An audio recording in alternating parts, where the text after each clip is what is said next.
सभी प्रकार की औषधियों में अमृत सबसे प्रमुख औषधि है। सुख देने वाले सब साधनों में भोजन सबसे प्रमुख है। मनुष्य की सभी इंद्रियों में आँखें सबसे प्रधान और सबसे श्रेष्ठ हैं तथा शरीर के सभी अंगों में मनुष्य का सिर सर्वश्रेष्ठ होता है। कुछ व्यक्तियों में इस श्लोक में आए हुए अमृत शब्द का अर्थ गिलोय से भी किया है।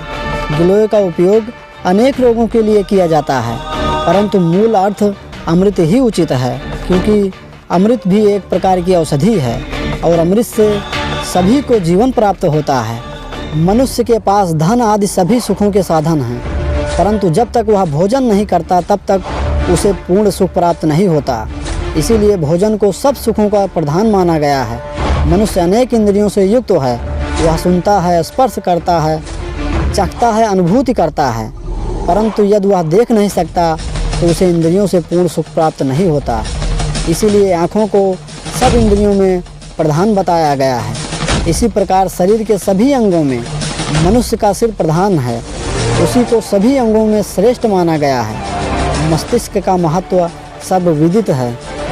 विद्यार्थी, सेवक, मार्ग में चलने वाला पथिक, यात्री, भूख से पीड़ित डरा हुआ व्यक्ति और भंडार की रक्षा करने वाला द्वारपाल यदि अपने कार्यकाल में सो रहा हो तो उसे जगा देना चाहिए।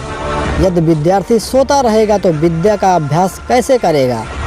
मालिक यदि सेवक को सोता देख लेगा तो उसे नौकरी से निकाल देगा।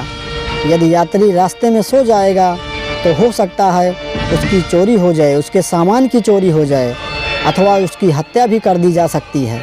स्वप्न में यदि कोई प्यासा और भूख से व्याकुल है तो उसे जगाना ही उसकी समस्या का समाधान है।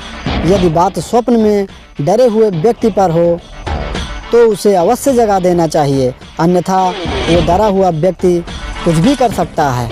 और भंडार के रक्षक तथा द्वारपाल सो रहे हों तो उन्हें जगा देना ही ठीक रहता है, क्योंकि उनके सोने से उनकी ही नहीं अनेक लोगों को भी हानि हो सकती है।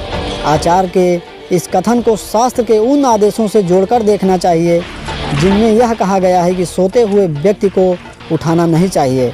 निद्रा शारीरिक और मानसिक विश्राम की वह अवस्था है जो प्राणी को संतुलित और समुचित व्यवस्था देती है, परंतु इस अवस्था में जहाँ पर नुकसान की बात हो वहाँ पर उसे जगा देना ही उचित होता है।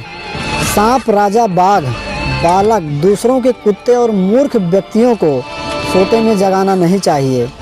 यदि सोए हुए सांप को जगाएंगे तो वह काट खाएगा। इसी प्रकार सोते हुए राजा को जगाने पर वह क्रोधित होकर हत्या का आदेश दे सकता है। बाघ यदि हिंसक पशुओं को जगाने का क्या परिणाम हो सकता है यह सब जानते हैं।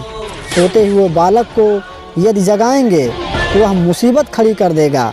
इसी प्रकार दूसरे के व्यक्ति के कुत्ते और मूर्ख मनुष्य को जगाना नहीं चाहिए। उनके सोते रहने में ही हमारी भलाई होती है।